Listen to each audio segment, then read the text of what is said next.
केले गद्दारी, पुढे लाचारी, काय काय घरी म्हणजे गुवाहाटीला पाठवून द्या. कर्जत खालापूरमधील गद्दार आमदाराला गाडून त्याला गुवाहाटीला पाठवून द्या. त्यांची मतदारसंघात वाढलेली गुंडगिरी, दादागिरी संपवून टाकून नितीन सावंत यांना निवडून द्या, असं आवाहन शिवसेना पक्षप्रमुख उद्धव ठाकरे यांनी केलंय. आणि एकच प्रश्न विचारायचा आहे की जेव्हा संपूर्ण महाराष्ट्र कोरोनाशी लढत होता त्यावेळेला भाजपच्या महाराष्ट्राच्या युनिटनी सुद्धा महाराष्ट्राला पैसे नव्हते दिले, तर पीएम केअर फंडला पैसे दिले होते. हे तुमचं महाराष्ट्राचं प्रेम. महाराष्ट्र तळमळत होता, औषधं मिळत नव्हती, ऑक्सिजन मिळत नव्हता, हॉस्पिटल्स मिळत नव्हती. आपण संपूर्ण ताकदीनिशी लढत होतो तेव्हा हे सगळे भाजपवाले पीएम केअर फंडाला पैसे देत होते. आणि घोटाळा म्हणजे एवढा घोटाळा आपल्यावरती आरोप करताना त्यांचा एक उमेदवार तिकडे पश्चिम महाराष्ट्रात उभा आहे, त्याच्यावरती आरोप आहेत. हायकोर्टाने ताशेरे मारले, गोरे त्याचं नाव. मृत व्यक्तींवरती ते जिवंत आहेत असं दाखवून उपचार केले आणि त्याचे पैसे हडप करणारा हा भाजपचा उमेदवार. मग माझ्याकडचे उमेदवार बघा ना, इकडे लीनाताई आहे, नितीन तर तुमचाच आहे, आपलाच आहे. तिकडे मनोहर भोवीर आहे, तिकडे स्नेहल जगताप आहे, मध्ये प्रसाद भोवीर आहे.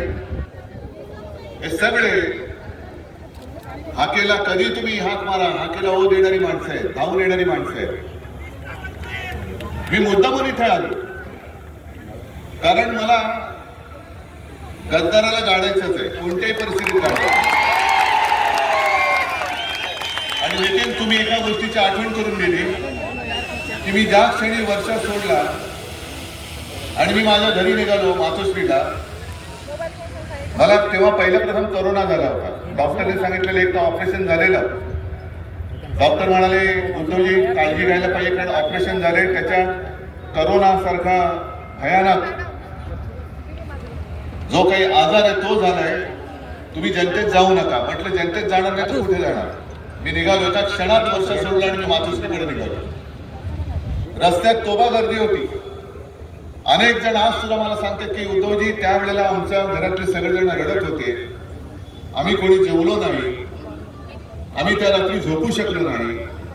हे सगळं महाराष्ट्र प्रेम मी एका बाजूला अनुभवतोय. त्याच क्षणी हा गद्दार टेबलावरती हातात दारूचा ग्लास घेऊन नाचत होता.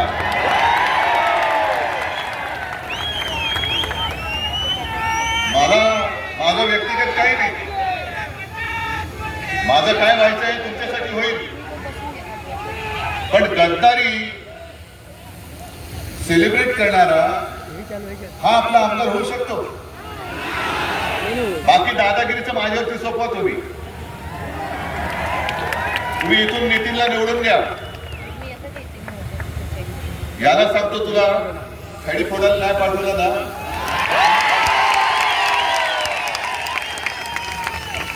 कारण एक गद्दार सगळं चोरीचा मामला, आपलंच नाव चोरलंय, निशाणी चोरलंय आणि काय मोठं हसत फोटो लावलाय. चोर तो चोर वर शिरजोर.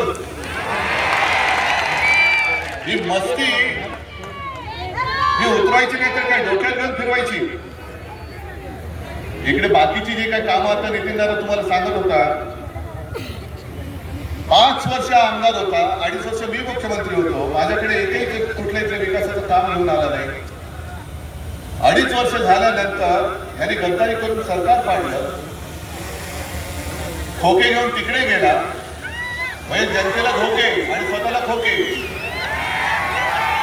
खोके घेऊन तिकडे गेल्यानंतर ठीक आहे माझ्यावरती आरोप करा, पण मग 2.5 वर्षामध्ये या कर्जत विधानसभा मतदार क्षेत्रामध्ये किती विकास कामं केली, काय हिशोब आहे? कॉन्ट्रॅक्ट खूप दिली गेली.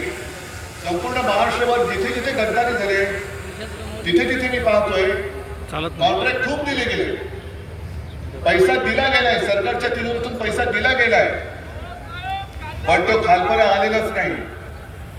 मग कोणी खाल्ला हा पैसा? 50 खोक्याच्या आहे ना सुट्टे पैसे झालेले. 50 खोक्याचं काय कौतुक सांगतात? 50 खोक्याचे असे सुट्टे पैसे आहेत. हजारो कोटींनी यांनी महाराष्ट्र लुटलेला आहे, महाराष्ट्र लुबाडलेला आहे. आज लीनाताई आपल्यासोबत उभ्या आहेत तिकडे पनवेलमधून. कशासाठी उभे आहेत? का या सगळ्यांच्या घरी वेळ मिळत नाही म्हणून विधानसभेत जायचे? जसा नितीन तुमच्यासाठी लढतोय,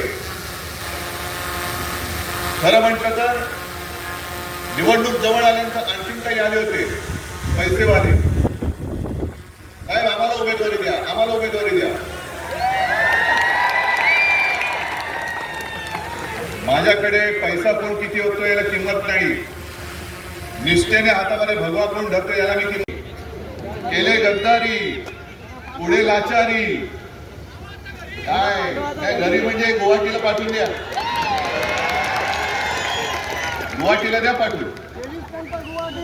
या लीनाताईंना सुद्धा सांगते की लीनाताई तुम्हाला सुद्धा खास धन्यवाद देतो की अगदी शेवटच्या क्षणी मी यांना उमेदवारी दिली आणि त्यांनी सांगितलं की उद्धवजी मी नक्की उमेदवार राहील, निवडून पण येईल, पण मी ज्या लोकांसाठी लढते, ज्या कामासाठी लढते ती त्यांनी मला लिहूनच दिलेली आहे की सरकार आल्यावरती दुसऱ्याच दिवशी मालमत्ता म्हणजे पनवेलमध्ये मालमत्ता करावर लावलेली 100% शास्ती व्याज माफी करणार. की नको माफी पनवेलकरांनी ठरवायची. लीनाताई ओरडते, लीनाताई भांडते, लीनाताई आंदोलन करते, पण ज्यांच्यासाठी ह्या लीनाताई झगडतायत त्या लोकांना ही मागणी मान्य करून घ्यायची असेल तर लीनाताईंना मत देतील. पुढची सुद्धा जी आहे की सिडको आणि महानगरपालिका दोघांकडून लागलेला डबल टॅक्स माफ करणार. खरं म्हणजे हे खरं आपण कर्जत पद्यावर पण पनवेलकरांनाही दाखवा. जरा मी कृपा करून सांगेन चॅनलवाल्यांना की पनवेलकरांना पण दाखवा की काय काय आम्ही करणार आहोत.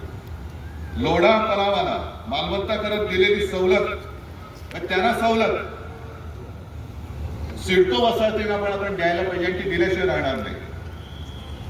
कारण यांचे सगळे धनाढ्य ह्यांना पैसे पुरवणारे हे. त्याच्यानंतर गावठाण हद्दीतील घरांना दिलेली 65% मालमत्ता कर सवलत सिडको वसाहतीच्या 2.5 लाख मालमत्ता करांना सुद्धा देणार, मालमत्तांना सुद्धा देणार. हे याच्यावरती काहीतरी बोला ना. बटेंगे तो कटेंगे, हे तुम्ही बटेंगे हे तुम्ही वाटलेलं आहे. हे गरीब एका बाजूला आणि श्रीमंत एका बाजूला. हे पाप या भाजप आणि त्यांच्या या गद्दारीने केलेलं आहे. कसलं बटेंगे आणि कसलं कटेंगे? अरे मी मुख्यमंत्री होतो, कोण कटला गेला इकडे, कोण बाटला गेला इकडे? मी सगळ्यांना घेऊन माझा महाराष्ट्र पुढे घेऊन चाललो होतो. मी कुठेही ना करोनाच्या उपचारामध्ये भेदभाव केला ना विकास कामामध्ये भेदभाव केला. महाराष्ट्रासाठी म्हणजे आपल्यासाठी, तुमच्या मुलाबाळांसाठी लॉकडाऊन असताना देखील 6.5 लाख कोटींचे सामंजस्य करार उद्योगांचे आपण आपल्या राज्यात आणत होतो. आणि आपल्या सरकारने गद्दारी करून पाडल्यानंतर हे सगळे उद्योग आणि आपल्या महाराष्ट्रातले उद्योग कुठे घेऊन गेले? जा नोकरीला, जा तिकडे, तुम्ही इकडे द्या या गद्दाराला मत आणि जा गुजरातला ढोकळा खायला. काय कशासाठी तुम्ही करताय? बरं, या सगळ्या गोष्टी पुन्हा मत मिळण्यासाठी पैसे तर दिले जातात असं मी ऐकलंय, पण गुंडागर्दी आणि दादागिरी चाललेली आहे, दहशतवाद. 4 दिवस राहिलेत सुखानीला.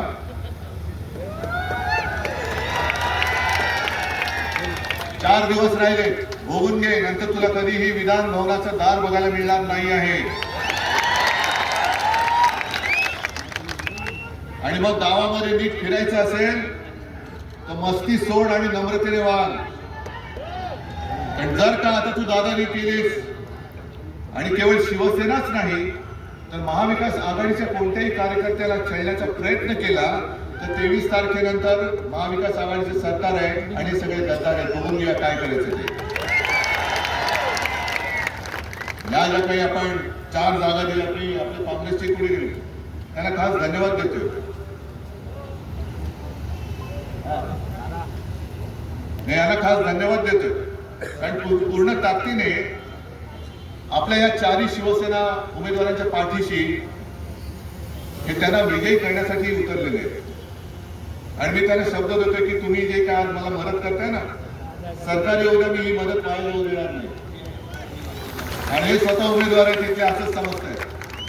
याला म्हणतात एक निष्ठा, याला म्हणतात महाविकास आघाडी. आणि जे कोणी अपक्षांना असेल किंवा आणखीन कोणाला असेल त्यांना मदत करताय ते सगळे महाराष्ट्र द्रोही आहेत, ते सगळे गद्दार आहेत हे आम्ही जाहीर करतोय. अगदी शेका पक्षाच्या जयंतरावांना सुद्धा सांगतोय की जयंतराव, तुम्ही असं विचित्र काहीतरी कारभार करू नका. अलिबाग मध्ये मी माणुसकी दाखवली, तुमच्या कुटुंबियांसाठी मी जागा सोडली,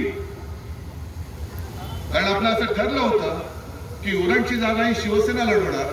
अलिबाग, पेण, पनवेल जर महाविकास आघाडी नीट झाली असती तर ते लढवणार होते. पण अलिबागची जागा मी मागे घेतल्यानंतर सुद्धा ना ते उरण मागे घ्यायला तयार, ना पेण, ना पनवेल, ना सांगोला. मग हे नाही चाललं, हे आघाडीचं काम नाही. लढायचंय तर सरळ लढूया आणि दोस्ती करायची तर उघड दोस्ती करूया. तुम्ही आम्हाला इकडे मदत करा, आम्ही तुम्हाला अलिबागला मदत करतो. येतील ना, सगळे निवडून येतील. पण आज जे हे संकट आलेलं आहे, हे संकट केवळ कोणत्या एका पक्षावर नाही तर हे महाराष्ट्रावरती संकट आले. इकडे एक एक आमदार या महाराष्ट्र द्रोहांना रोखण्यासाठी तिकडे उभा राहणार आहे. आणि अशा वेळेला जयंतरावांनी ठरवायचं, महाराष्ट्र द्रोहांना मदत करायची का महाराष्ट्र प्रेमींना मदत करायची, ठरवा. आणि अपक्ष सुद्धा जे उभे राहिले त्यांना सुद्धा सांगतो की तुम्ही उगाच सुपारी घेऊन येऊ नका, कारण तुम्ही घेतलेली सुपारी कात्राला हे कर्जतवाले खंबीर आहे, उरणवाले खंबीर आहे, पेण पनवेलवाले खंबीर आहे. सुपारी घेऊन पैशाचा तमाशा करू नका, कारण गद्दार जरी विकला गेला तरी माझा कर्जत तर विकला गेलेला नाही, जाऊ शकत नाही. आणि तो जर विकला गेला असता तर या भर उन्हामध्ये सकाळपासून माझी वाट बघत इकडे हा थांबलाच नसता, आलेच नसते, माता भगिनी सुद्धा आल्या नसत्या, नाही बांधव इकडे आले असते. काय हे घेऊ शकत नाही खोके? ज्यांनी खोके घेतले ते तुम्हाला काय आमिष दिलेले नाहीत त्यांनी. पण तुम्हाला माहितीये की जो स्वतःच्या पक्षाशी गद्दारी करतो, ज्याला तुम्ही गेल्या वेळेला माझ्याचमुळे मत दिलं होतं, तो आपल्याशी गद्दारी करू शकतो, तो उद्या तुमचं काय सगळं आयुष्य सुद्धा करू शकतो, असा विश्वास आहे तुम्हाला?